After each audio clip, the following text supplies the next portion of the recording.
Good morning. ஒரு வாரமாக பார்த்திங்கன்னா பொங்கல் கிளீனிங் ஒர்க் தான் பண்ணிகிட்ருக்கேன். கொஞ்சம் கொஞ்சமாக தான் ஒர்க் பண்ணிகிட்ருக்கேன். டெய்லி ஈவினிங் ஒர்க் முடிச்சுட்டு வந்து தான் எல்லா ஒர்க்கும் பண்ணுவேன். லாஸ்ட்டாக 2 டேஸ்க்கு முன்னாடி நம்ம கிச்சன் கிளீனிங் ஒர்க் பண்ணிடலாம் அப்படின்னு சொல்லிட்டு விட்டாச்சு.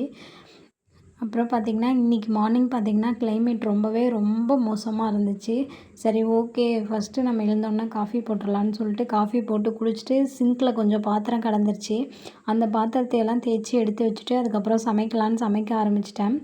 இன்றைக்கி என்ன ரைஸ்னு பார்த்திங்கன்னா சிம்பிளாக பசங்களுக்கு எக் ரைஸும் எனக்கு கர்ட் ரைஸும் பண்ணி எடுத்துக்கலாம் அப்படின்னு சொல்லிட்டு தான் அதை ரெடி பண்ணிகிட்ருக்கேன். பசங்களை ஸ்கூலுக்கு அனுப்புறதுக்குள்ளே பார்த்திங்கன்னா நமக்கு பைத்தியமே பிடிச்சி மண்டையை பிச்சுக்கணும் போல் இருக்குது. அப்படி தான் என்னோடய நிலமை டெய்லியுமே இருக்குது. உங்களுக்கும் அப்படி தானா அப்படின்னா கமெண்ட்டில் சொல்லுங்கள். ஆஃபீஸ் போய் கூட ஒர்க் பண்ணிடலாம் போல் இருக்குது. ஆனால் இந்த பசங்களை மேய்க்கிறது ரொம்ப பெரிய வேலையாகவே இருக்குது. டெய்லி ஒர்க் முடிச்சுட்டு வந்துட்டு அப்பாடா இன்றைக்கி எல்லா ஒர்க்கும் முடிச்சிச்சு, கொஞ்சம் நேரம் நம்ம ரிலாக்ஸ்டாக இருக்கலாம் அப்படின்ட்டு உட்காரும்போது தான் இவனுங்க 2 பேருக்கும் சண்டை வரும். சண்டையை சமாதானப்படுத்துறதுக்கே நமக்கு 1 ஹவர் மேலே ஆகும். பக்கத்து வீட்டு சண்டை, தெரு சண்டை, இவங்களோட நம்ம சண்டை போடுறத விட இவனுங்கிட்ட சண்டை போடுறது தான் பெருசாக இருக்கும். இவங்க சண்டையை அதுவும் சமாதானப்படுத்தவே முடியாது, அந்தளவுக்கு இருக்கும்.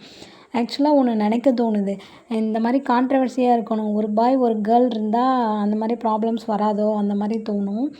2ம் பாய்ஸு இல்லை 2ம் கேர்ள்ஸ் இருந்தால் தான் இந்த மாதிரி பிரச்சனையெல்லாம் ஃபேமிலியில் வரும். சமாளிக்கிறதே பெரிய விஷயமா இருக்கும். ஒருத்தன் என்னென்னா எனக்கு வந்து எக் ரைஸ் வேணும்னு கேட்பான், ஒருத்தன் என்னென்னா கர்ட் ரைஸ் வேணும்னு கேட்பான். இப்படி மாற்றி மாற்றி கேட்டு டென்ஷன் ஆகி காலையில் நம்ம ஈவினிங் ரிலாக்ஸாக வரணும்னு நினைப்போம். சரி ஓகே, நெக்ஸ்ட் விலாகில் பார்க்கலாம். பாய்.